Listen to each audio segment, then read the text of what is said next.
The next big cost issue we have is health care. Most Americans experience the health care crisis as a cost problem. Am I right? Okay, but raise your hand if you know somebody without any health insurance. Look around. Now, this is a big difference between these two candidates, and you have to decide whether you think Hillary is right. She believes, and I am convinced, that your cost problem cannot be solved unless we cover all the people whose hand you raised for. In other words, this is the only country in the world with a rich economy that doesn't provide affordable health care to everybody, okay? And this country spends 16.5% of our income on health care. None of our competitors, I mean the wealthy countries, none of them spend more than 9.5 to 11. Which means at an absolute minimum, you're spending $700 billion more on the American healthcare system than you would spend if we imported Germany's system, Japan's system, France, and you name it. Any other country would be that much cheaper and everybody would be covered. One of the reasons you spend so much money is because we don't cover everyone.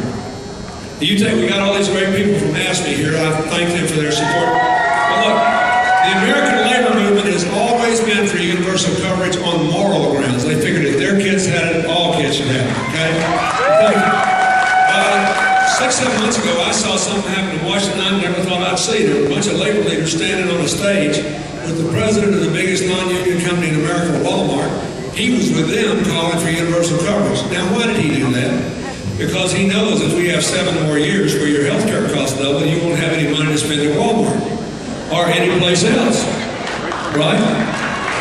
Nobody can bring this economy back if we double health care costs for the same old health care every 7 years. Nobody, but nobody can do that. So here's how Hillary's plan works. If you like your health care, you can keep it, but if you don't like it, or you don't have it, or you can't afford it anymore, you can buy into the same plan that insures federal employees and members of Congress and our families. If it's good enough for us, and it is really good, you should be able to have access to it. And it's not one size fits all. There's lower premiums for young single people. You just have to have enough insurance to cover you in case you have a car wreck or you develop an unforeseen illness. You got little kids, dental health coverage is there. Mental health issues in your family, good mental health coverage. But you'll save a huge amount of money. Here's why. The insurance companies spend $50 billion every year figuring out how not to insure you. Think of it as your non-insurance premium. And once you cover everybody, it's illegal to do that.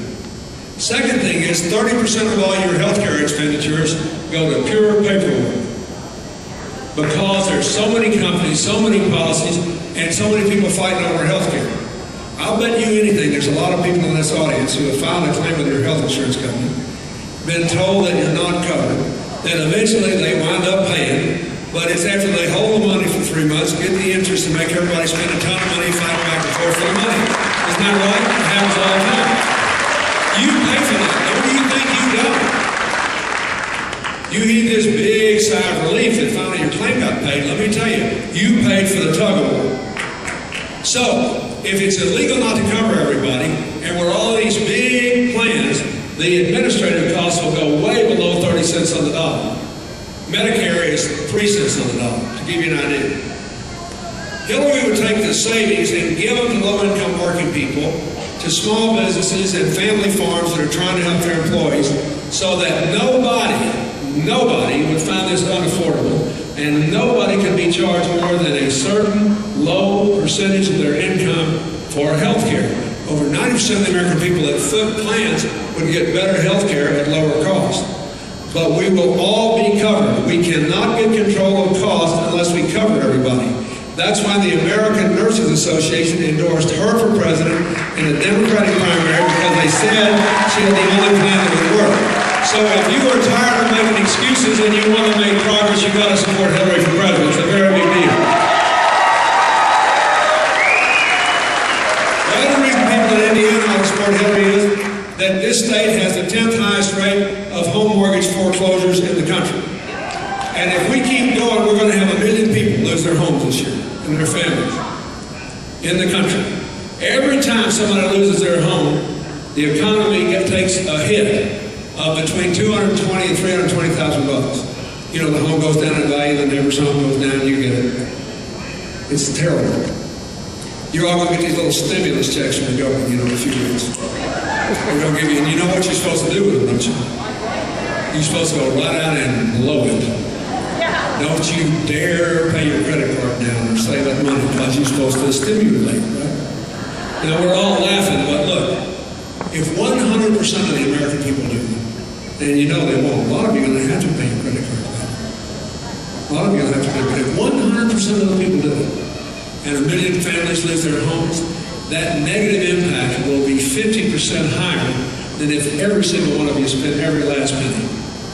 This is really serious. So why should you support Hillary?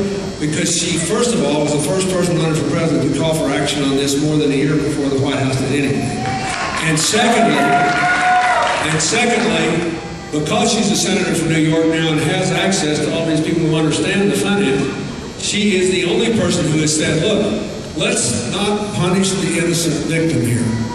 If these people are honest and they've been making their mortgage payment until somebody tried to rewrite their mortgage, then we should tell them we will enable them to stay in their house at the same monthly payment for 5 years till this thing blows over. It's lots cheaper to fix it than to go clean up a mess 2 or 3 years from now that'll cost you $10,000